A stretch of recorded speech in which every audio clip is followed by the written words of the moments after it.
La provincia de Córdoba, en Argentina, y tengo mis tíos, mi tía Lidia, mi tío Jorge, y he venido durante un mes acá a visitar este hermoso país porque ha sido mi cumpleaños, he cumplido 50 años el miércoles y medio siglo. Lo quise festejar desde un principio, soñé este momento y Dios me lo ha concedido.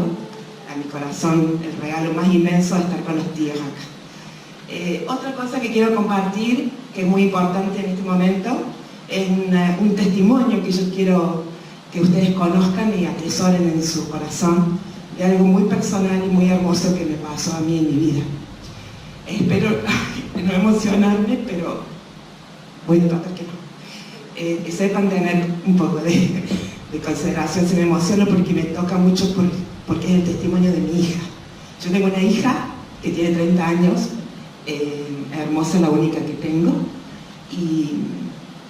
y bueno, ella, o sea, yo soy nacida en una cuna cristiana con mi familia de chiquita, y con los años yo me aparté de los caminos de Dios, y yo lo que quiero es impartirle a ustedes este testimonio para que sea de bendición, que cuando nos apartamos, en el caso personal mío, el Señor me tocó, tocándome lo más hermoso, que es mi hija. Y ahí es donde yo vuelvo con él. Ella fue educada en un hogar que no estaba Dios, digamos, porque yo me había apartado. Con su papá nos divorciamos y bueno, ella siguió su vida, sus estudios, y cuando cumplió 18 años más o menos, ella se mete en las drogas. Entonces ella comienza el peor camino que uno puede querer ver para sus hijos, que es la drogadicción. Y bueno, y transita ese camino espantoso, y yo me encuentro como mamá diciendo: Señor, perdón, ¿qué pasa acá? Y saqué fuerzas como una leona con sus cachorros para ayudarla y afrontar la situación que era tan tremenda de ver qué hacemos. Y bueno, empecé a orar, pero mi hermana, recuerdo, en ese momento me llamaba y me decía: Andrea, volvé a la iglesia, y yo volví a una reunión de oración, y en ese momento clamé en esa reunión como nunca en mi vida lo hice, por mi hija. Yo oraba, porque era un tormento, era tremendo lo que se me vivía con ella. Y yo ese día, en la reunión de oración en la iglesia que fui invitada, clamé por primera vez en mi vida, de rodillas, con los brazos en alto, pidiendo por ella, para que Dios la sane y la restaure y la saque de ese infierno. Y siempre tengo acá, bueno, Jeremías 33:3, que dice: clama a mí y te responderé. Y realmente me respondió, porque en esa reunión de oración, que recuerdo que fue de 7 a 22 horas, clamamos con un grupo de hermanos en la iglesia. Mi hija estaba perdida, estaba desaparecida, no la podíamos encontrar, y yo le dije: Señor, hoy te pido que mi hija aparezca, que vuelva a casa, que me llame por teléfono. Y bueno, ella me llama 12 de la noche, después de 2 horas de haber vuelto a la iglesia a orar, y ahí apareció y me dijo: mamá, vení a buscarme donde estaba, te necesito. Entonces yo dije: bueno, wow, el Señor me contestó, porque así fue. La fui a buscar y desde ese momento, yo estoy hablando allá hace 7 años que se casó, estoy hablando del 2005, 2007, por ahí. Claro, porque se casa en el 2010. Entonces yo voy y la busco, y desde ese momento no me separo más de ella, ni ella se separó más de mí. Y ella era agnóstica, no creía en lo que no veía, ella era adicta y consumía, y bueno, era todo un tema que había que tratar de afrontar ese tema. ¿Qué hago? Dije yo como mamá. Y ahí fue donde el Señor me tomó de la mano, volví a sus pies, caí rendida, y dije: gracias, Señor, porque mi hija apareció. Y el abrazo que recuerdo que le di fue tremendo. Las dos nos reencontramos. Ella me dijo: mamá, ayúdame, y yo le dije: sí, te voy a ayudar. Y ella no creía en Dios, era atea, no había forma de que crea en el Señor. Y un día yo le ponía canciones cristianas en casa y la veía que estaba con los brazos así, Y me dice, ¿qué tal mamá si vamos a la iglesia esa que predica ese loco, qué sé yo qué dice? Vamos, mi hija, vamos. Y desde ahí ella empezó a congregarse en esa iglesia. Ese pastor, Sebastián Palermo, a quien estoy agradecida porque Dios lo puso en mi vida, fue su pastor. Y bueno, ella en la iglesia conoce a Juan, que es su esposo, que también venía de una enfermedad del cáncer, de leucemia, mi yerno. Eran dos vidas enfermas con espíritu de enfermedad. Y el Señor los encontró, los reencontró, los unió en la iglesia. Mi yerno se sanó totalmente del cáncer, mi hija se sanó totalmente de las drogas. Ellos se casaron hace 7 años y medio, tienen 2 hermosos hijos. Yo tengo 2 nietos preciosos, de 3 años va a cumplir Emanuel, y Luz, 1 año y medio. Y ahí están, ella es mi hija con mi yerno y mis nietos. Esa es una vida restaurada, esa es mi hija que con mi yerno son pastores. Hoy en día en Córdoba, en Villa María, en una iglesia, donde son vidas totalmente restauradas, sanadas, y donde nunca jamás perdimos la fe y la esperanza que Dios no es deudor de nadie.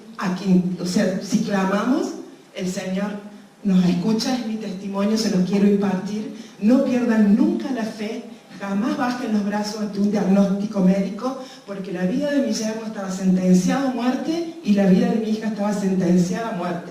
En el mundo el humano, o sea, en el mundo natural, pero en el mundo espiritual Dios sabía que había un propósito en su vida, el cual hoy ella es pastora. Él también llevan adelante una congregación igual que esta, son como Graciela, como Miguel, me hace recordar mucho a ellos, como son ellos allá en Córdoba, y así que les quería impartir y contar y animarlos a todos ustedes que ante un problema, ante un diagnóstico, ante una adversidad, ante una enfermedad, nunca dejemos de clamar al Señor, de orar y tener fe de que el Señor hace todo posible. Este es mi testimonio, espero que sea de bendición para ustedes. Los quiero mucho y gracias por permitir estar acá.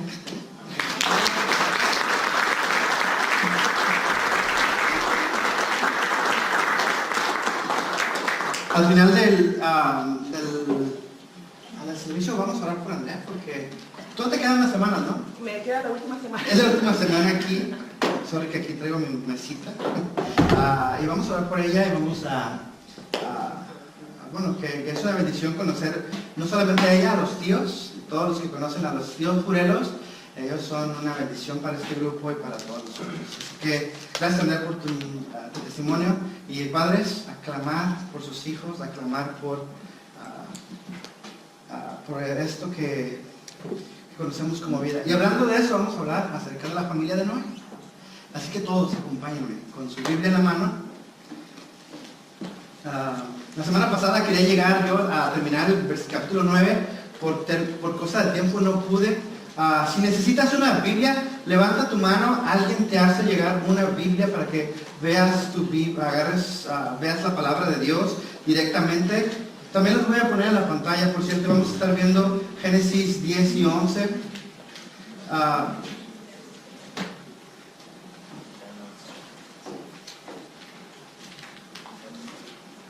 Cuando Moisés escribió este libro, él estaba tratando de apuntarnos, de guiarnos a una familia en específico, y empezó con Caín, con Adán y Eva, y después con Caín y Abel, y después empezó con Sem, y empezamos a ver las descendencias, y ahora vamos a ver muchos nombres. No vamos a leer todo, pero esta clase la dividí en 3 partes, y una de esas partes es el creyente después de la salvación. La segunda es el creyente, la familia del creyente. Y tercero es bueno, aquí puse la sociedad, pero es la humanidad en realidad, no la sociedad. Pero no habría sociedad si no habría humanidad. Vamos a leer Génesis, capítulo 9, versículo 18 al 23. ¿Lo tienen? Ok, dice así. Los hijos de Noé que salieron del arca fueron Sem, Cam, que fue el padre de Canaán, y Jafet. Y estos son los 3 hijos de Noé que con su descendencia poblaron la tierra. Dice, Noé se dedicó a cultivar la tierra y plantó una viña. Un día bebió vino y se embriagó, quedándose desnudo dentro de la carpa. Cam, el padre de Canaán, vio que a su padre desnudo y fue a contárselo a sus hermanos que estaban afuera. Y entonces Sem y Jafet tomaron un manto y lo echaron sobre los hombros, caminando hacia atrás, cubrieron la desnudez de su padre. Como miraban en dirección opuesta, no lo vieron desnudo. ¿Me acompañan ahora? Señor, gracias te damos, Padre, por este día, Señor, que podemos escuchar la historia de Andrea, Señor, y de su hija, Señor, y cómo tú restauras a una persona que está en duda, Señor, que no puede creer en ti porque ellos no te han visto, Señor. Y Señor, si hay alguien aquí, Señor, que ha tenido esa duda de si es Dios real, te pido, Señor, que te reveles el día de hoy. Que sepan que sí existes, que eres real, que los amas y que moriste en la cruz del Calvario por ellos y que quieres una relación íntima con ellos. Señor, te pido que, Señor, seas tú glorificándote el día de hoy, Señor, y que podamos, Señor, escuchar de ti. Señor, nos recordamos de la canción que aunque nuestros ojos no te puedan ver, te podemos sentir, Señor. Y podemos observar tu maravillosa gloria, Señor, al ver la creación, Señor, al ver la naturaleza, Señor. Al vernos a los espejos, podemos saber que tú eres real. Señor, háblanos el día de hoy. Habla a través de tu siervo Moisés, Señor. Y Señor, te pido que nos enseñes a todos. Abre nuestros oídos espirituales para que podamos escuchar tu dulce voz, Señor. Te agradecemos en el nombre de Jehová, Cristo Jesús. Amén. La historia continúa después del diluvio, en la que Dios hace un juicio en contra de la humanidad, porque se nos dice que había maldad y que el hombre era malo, malvado, y solamente quedan Noé con sus hijos y sus nueras, su esposa, en total 8.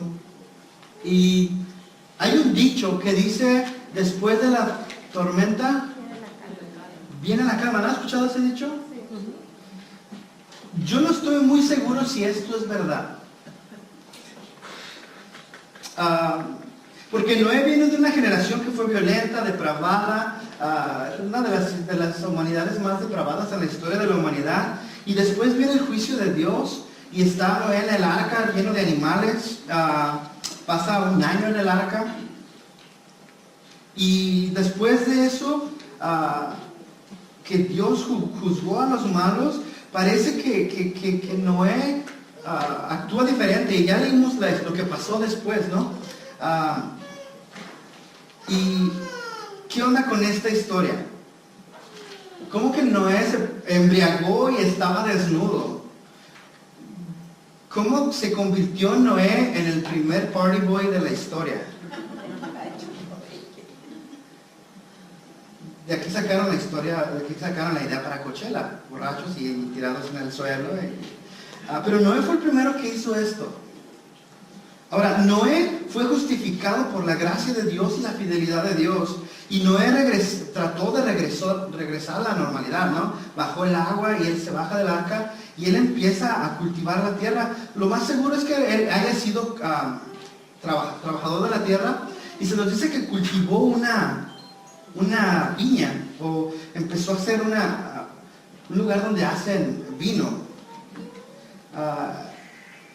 Y no sabemos cuánto tiempo pasó de que Noé salió del arca ahora que creó su viña, pero vemos por la primera vez la mención del vino en la Biblia. A los que les gusta tomar notas, subrayen ahí, primera vez que se nos menciona el vino en la Biblia. Y la Biblia, cuando menciona algo por primera vez, es muchas veces importante. Ahora, en el contexto no es un buen contexto, ¿no? Es como que la primera vez que se menciona el vino, está el abuso del vino. Hablamos de eso en Romanos, cuando hablamos de las cosas que son grises para un cristiano, si tomarse una cervecita es malo, que si el vino es malo, qué tan pecado es tomar o no tomar, y concluimos que cada quien batalla con esto, pero siempre, siempre, siempre es pecado cuando abusas el vino y que te emborrachas.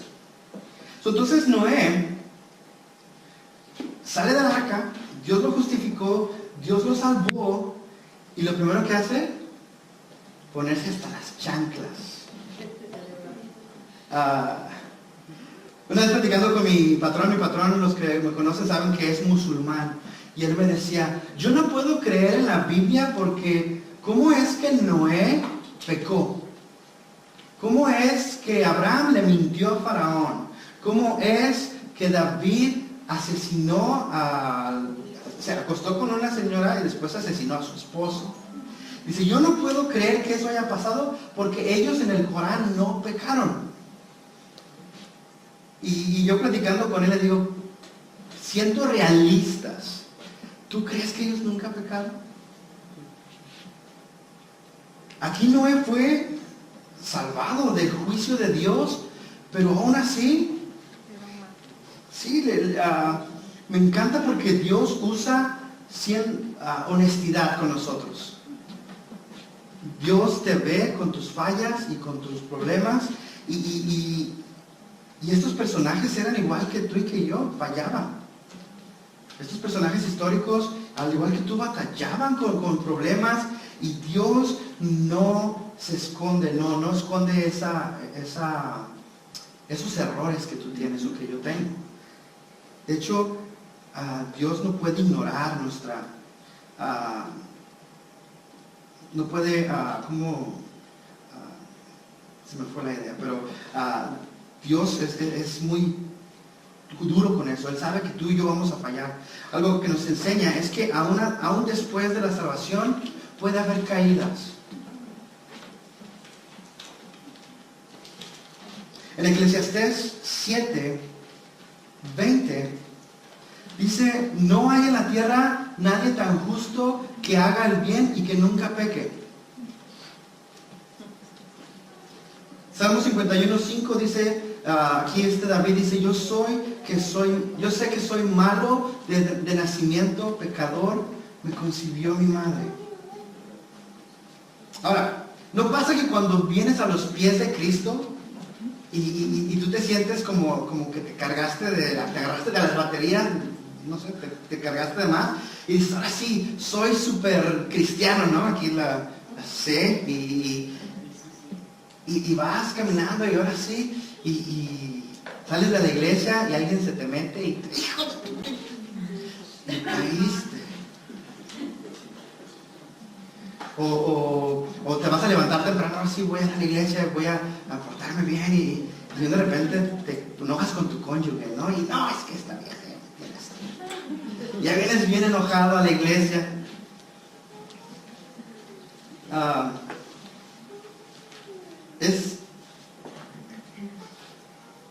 Es verdad, y es una realidad que Cristo ya no te condena por tus pecados. Él pagó en la cruz de Calvario, te justificó, pero dentro de nosotros va a haber un constante batallar. Es una pelea, una guerra civil dentro de nosotros en la cual vamos a estar batallando con esta, Pablo le llama la naturaleza pecaminosa, la Reina Valera lo traduce como la carne, pero en realidad es la naturaleza pecaminosa. Es una batalla constante. Pablo en Romanos 7 dice, así que descubro esta ley, que cuando quiero hacer el bien, me acompaña el mal. Como que el mal se sube contigo, ¿no?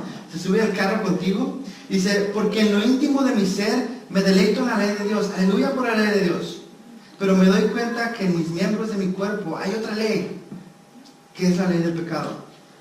Esta ley lucha contra la ley de mi mente y me mantiene cautivo. Y después dice, soy un pobre miserable. Me encanta Pablo porque es honesto. Pablo, siendo Pablo, dice, yo batallo. Ahora, te soy honesto, yo batallo con el pecado. Ahora, no quiero que porque batalles con el pecado te sientas culpable de decir, Dios no me va a perdonar, o Dios no, Él es justo y fiel para perdonarnos.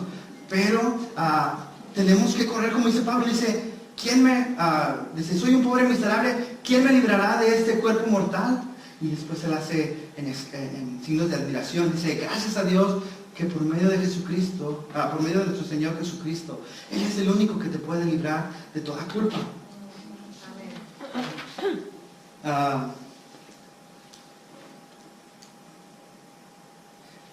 Ahora, el Señor está exponiendo el pecado de Noé. Aunque Dios había terminado con toda la humanidad y solo sobrevivieron estas 8 personas, Dios no terminó con el pecado. Porque de haber querido terminar con el pecado, adivina qué hubiera hecho un Dios Padre. Hubiera terminado con todos. Se acabaron todos. Pero Él decide, por su gracia, haber salvado 8 humanos sabiendo de que ellos iban a tener fallas. Y este varón, Noé, tiene fallas. Y adivina qué, tú tienes fallas.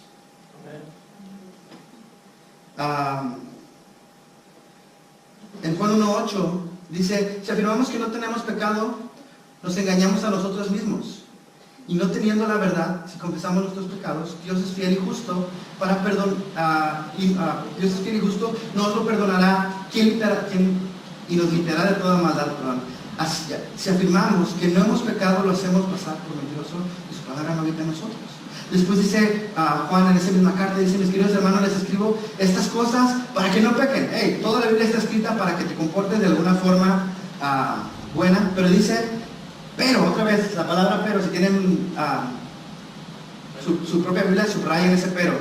Pero si alguno peca, tenemos ante el Padre un intercesor, Jesucristo, el justo. Ahora, yo no sé en realidad cómo Dios se animó a usar a Noé, porque un spring breaker, el primer, ahí le aventaron las ¿cómo se llaman? Para estar ahí desnudo, y literalmente usó a este vil pecador que ves aquí parado enfrente de ti. Aunque yo mereciera que toda la ley de Dios cayera sobre mí, todo el castigo de Dios, Él decidió por su gracia usarme, no sé por qué. Hay una canción de Marcos Vidal que me encanta, que dice: no, ¿quién soy yo para que tú me hayas amado? ¿Quién soy yo? Yo no soy nadie para que Dios me haya llamado, pero sé que Dios puede usarme a pesar de mis fallas. ¿Podemos creer eso? ¿Podemos decirlo juntos? Dios puede usarme a pesar de mis fallas. Bien, ok. Ahora, el comportamiento de Cam. Es curioso que Cam ve a su papá desnudo, tirado en el suelo, y ¿qué es lo que hace? Se burla de él, ¿no? Le pinta la cara y le pone... tengo fotos cuando estaba en el mundo que tengo la cara pintada de profanidades, y de cuando estaba borracho se aprovechaban de mí mis amigos. Y Cam literalmente está haciendo eso con su papá, ¿no? Y dice: miren, vengan conmigo, vean a ver a mi papá cómo está de borracho. Y les digo, yo, si conocen mi historia, yo era parrandero, pachanguero, y me encantaba estar en todo esto. Salía, me emborrachaba, y me llevaba a mi hermano menor, que ahora está sentado acá adelante, no quiero exponerlo, y él de 16 años también ahí en la borrachera conmigo. Y mi mamá queriendo, le pedí permiso para usarla como ejemplo. Mi mamá, mi mamá como los regañaba, ¿no? Decía: hey chicos, ya no tomen, no sean borrachos, ¿no? Y mi hermano un día le contestó a mi mamá: tú no puedes decirme nada porque tú siempre tomas. Y mi mamá siempre se tomaba una cubita, siempre, cuando digo siempre, estoy hablando de siempre, todos los días, una cubita, y siempre veía a esa mamá con cubitas. Y entonces, cuando ella escuchó esto de mi hermano: tú no puedes juzgarme porque tú haces lo mismo, ella recapacitó y dijo: nunca más. Como creyente, como cristiano, debo de cuidar mi testimonio, especialmente con nuestra familia y nuestros amigos.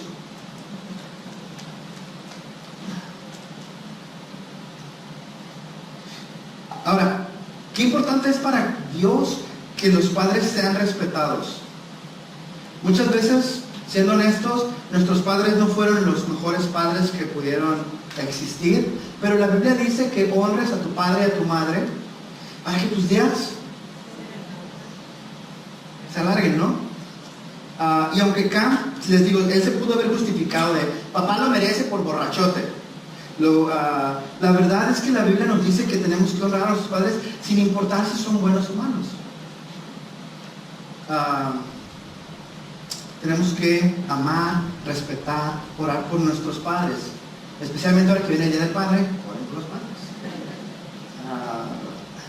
El comportamiento de los otros hijos de Noé me gusta porque ellos ven a su papá. Bueno, Cam le dice, hey, vengan a ver a mi papá desnudo, y ellos entran a la tienda y caminan de reversa con una cobija tratando de no ver a su papá, y lo tapan para que no lo vean. Ahora, muchas veces como hijos somos como Cam. Muchas veces nos burlamos de nuestros padres. Literalmente usamos, y hablando que usé a mi mamá como ejemplo, pero usamos a nuestros padres como un ejemplo. Mi papá es un borrachote, mi papá es esto, y invitamos amigos a que se burlen de nuestros papás. Y la Biblia nos dice que tenemos que respetarlos y honrarlos. No expongas a tu papá, a tu mamá. Probablemente no lo conociste mucho y estás en rencor con tu papá porque no fue el mejor papá que pudiste tener, pero ora por él.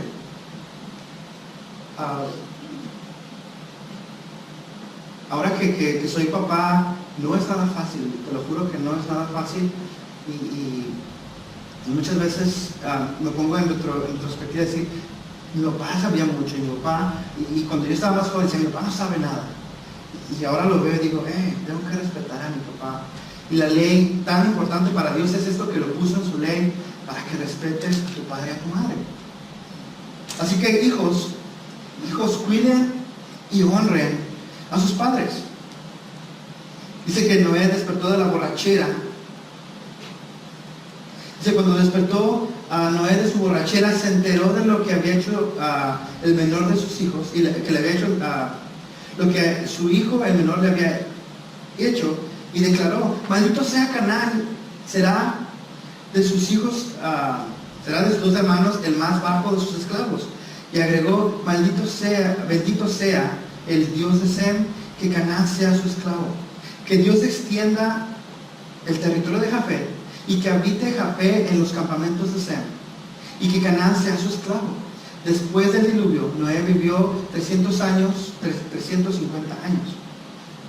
Ahora, Noé despierta de la borrachera con la cruda, no sé si te has levantado, pero con dolor de cabeza y que necesitas algo y se da cuenta de que Cam lo había humillado.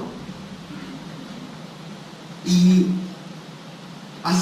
pronuncia una maldición. Ahora, los comentaristas dicen que Moisés, el que está escribiendo esta historia en retrospectiva, está diciendo, Canaán va a ser una maldición para sus generaciones.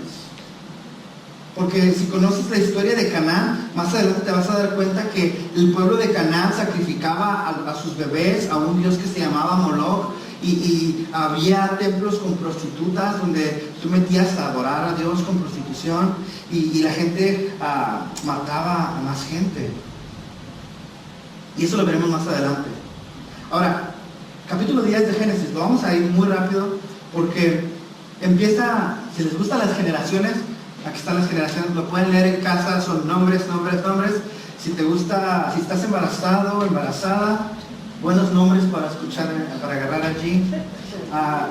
Una de las cosas que me gustaría detenerme un poquito es en los hijos de Cam. Se dice que Cus fue, estoy en Génesis 10 ahorita.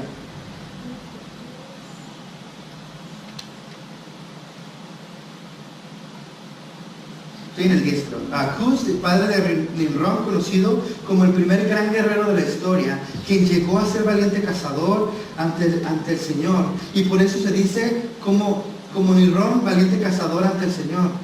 Las principales ciudades de su reino fueron Babel, Erech, Acán, Calné, de la región de Sinar.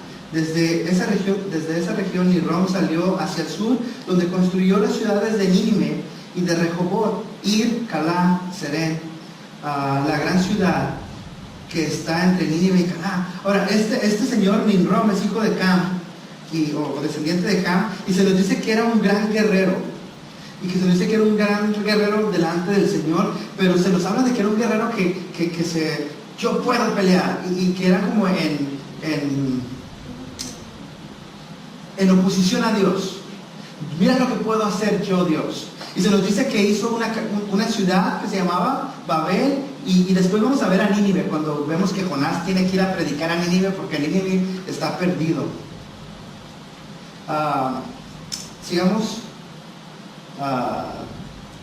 Vamos a brincarnos casi todo el 10 y vamos a llegar hasta el 11. Ok. Génesis 11, versículo 1 y versículo 2 dice: entonces se hablaba solo un idioma en la tierra. Al emigrar al oriente, la gente encontró una llanura en la región de Sinar y allí se asentaron. Ahora, el hombre llega a un lugar y les dice: aquí me gusta, aquí creo que me voy a hacer mi casa, ¿no? ¿Te ha pasado que llegas a una ciudad y dices: me gustaría vivir aquí? Pues eso es lo que estas personas hicieron, y llegan ahí y se asentaron y se mantuvieron allí, literalmente en desobediencia a lo que Dios había dicho. Dios le había dado un mandato a Noé que decía: en cuanto ustedes sean fecundos y multiplíquense, sí, multiplíquense y llenen la tierra.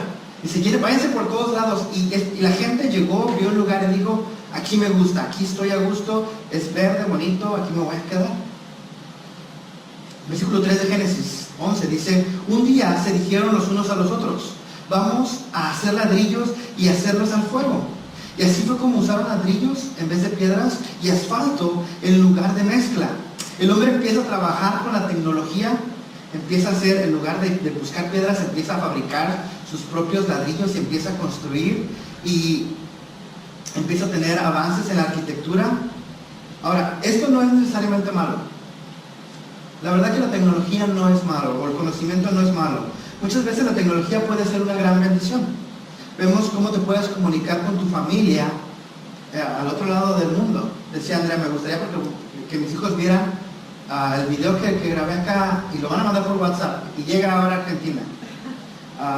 Muchas veces literalmente tenías que leer la pasta de dientes, ahora puedes ver algo en tu teléfono.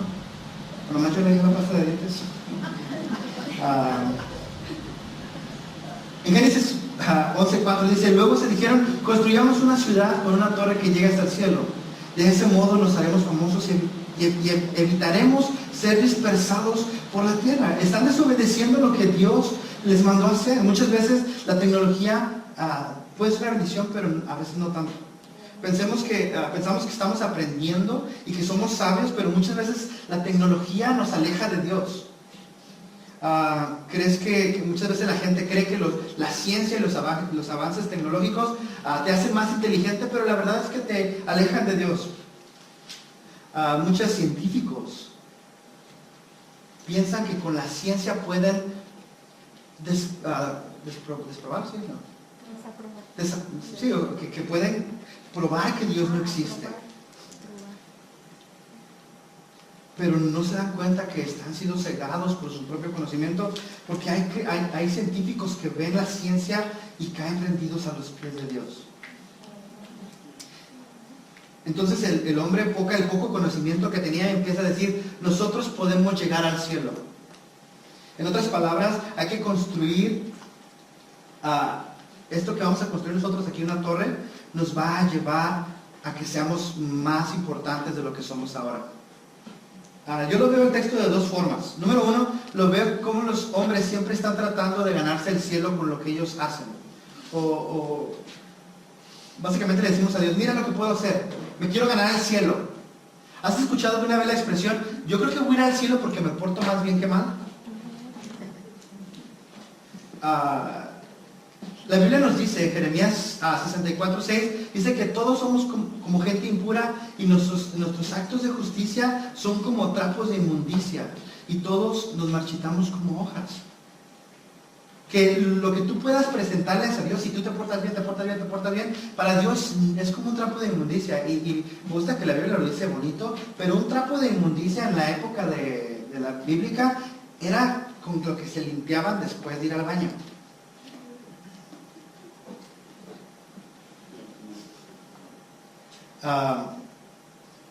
Y es lo que nos enseña nuestro siguiente punto, que no podemos ganarnos el cielo con las obras que hacemos.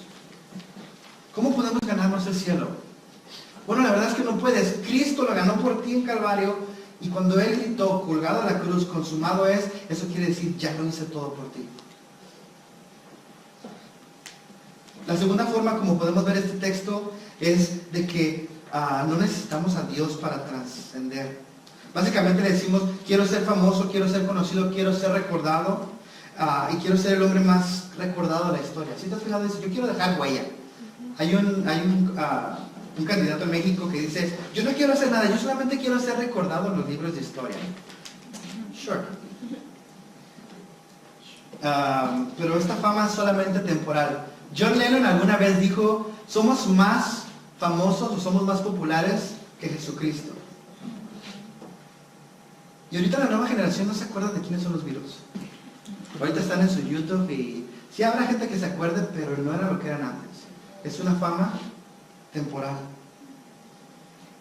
Romanos 12 nos dice, a pesar de haber conocido a Dios, no lo glorificaron como Dios ni le dieron gracias, sino que se extraviaron en sus inútiles razonamientos y se les oscureció su insensato corazón, y aunque afirmaban ser sabios, se volvieron necios y cambiaron la gloria del Dios inmortal por imágenes que eran réplicas de hombre mortal, aves y de los cuadrúpedos y de los reptiles. Y que nos lleva a nuestro siguiente punto, y casi con eso terminamos. La única forma de ser trascendente, recordado, es si tu nombre está escrito en el libro de la vida de Dios. Si tu nombre está escrito en ese libro, Dios no te va a olvidar. El único ser eterno. Apocalipsis 3:5 dice, el que salga vencedor se vestirá de blanco y jamás borraré su nombre del libro de la vida, sino que reconoceré su nombre delante de mi Padre y delante de sus ángeles. Después viene una generación que Moisés nos da, y es la generación de Cam, ¿no? Y lo que quiere hacer Moisés es apuntarnos a la generación de Cristo, a la generación de donde vendría el Cristo. Y con eso termino, porque terminamos la primera parte de Génesis 1 al 11. ¿Se acuerdan que dividimos Génesis en dos secciones, del 1 al 11 y del 12 hasta el 50? Pues la primera parte, que son los grandes eventos, vimos desde la creación hasta la Torre de Babel, y lo que Génesis 11 al 1 nos quiere revelar es a Cristo. Porque todo esto, las generaciones apuntan a Abraham, y después de ahí viene Jacob, y después de ahí viene Isaac, y después de ahí vienen todas las generaciones hasta que lleguemos al Creador, a Jesucristo. Y es lo que Génesis está queriendo enseñarnos. Vamos a orar, vamos a terminar con esta sección. Y si me acompañas con tus ojos inclinados. Señor, te damos gracias, Padre,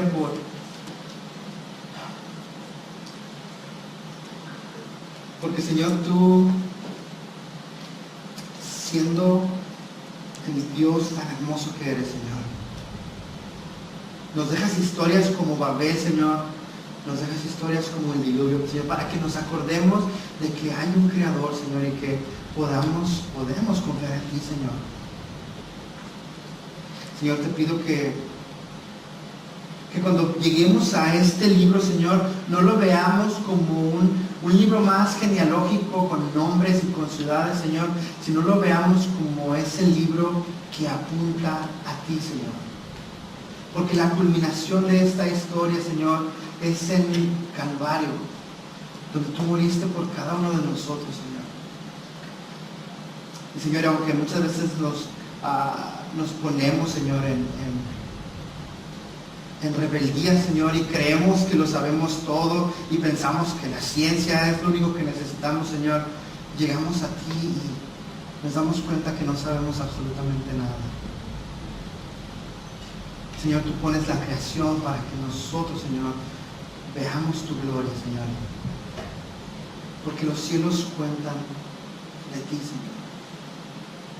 Señor, te pido que bendigas a cada una de estas personas aquí, seas tú glorificándose en tu semana, Señor, y que, Señor, nos bendigas en el nombre de tu amado Cristo Jesús.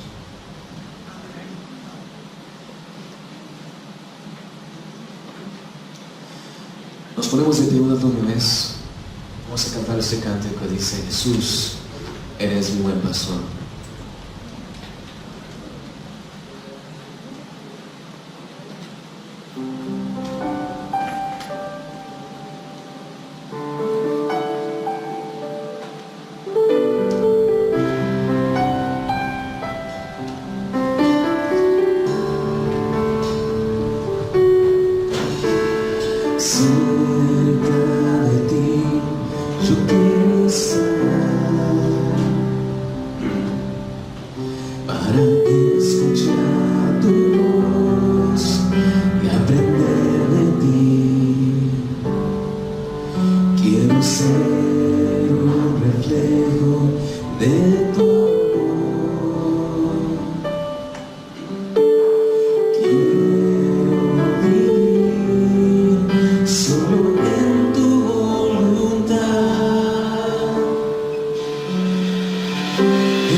Versículo 23 dice: yo recibí del Señor lo mismo que les transmitió a ustedes,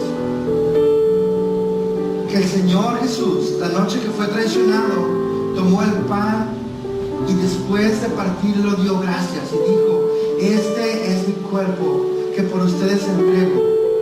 Hagan esto en memoria de mí. Pueden participar de la cena.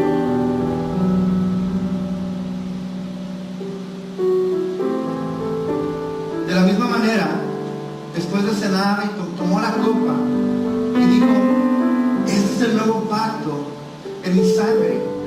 Hagan esto cada vez que beban de ella en memoria de mí.